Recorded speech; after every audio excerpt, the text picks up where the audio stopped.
Hey everybody, what's up and welcome back to today's video guys. And today guys, I'm going to go and be showing you how to connect Shippo with your Squarespace website. This is a very simple thing to do, so make sure to watch this quick and easy video till the very end, follow my steps correctly, so you can make sure that this works the same for you and you can do this yourself.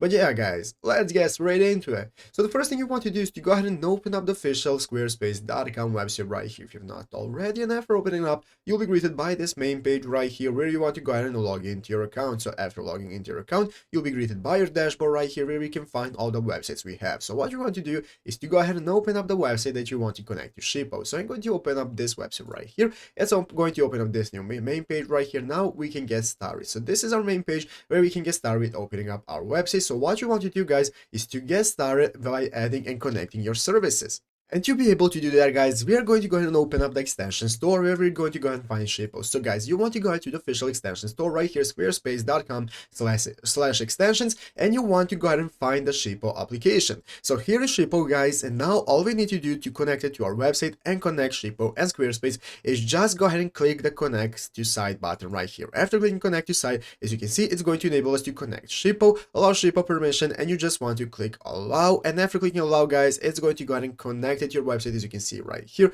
Now we can go ahead and access Shippo and we can get started with logging into your Shippo account and get started connecting it. And it's easy as that. So I hope this video was helpful. If it was, make sure to leave a like, subscribe to the channel. See you guys, thanks for watching, take care, and bye.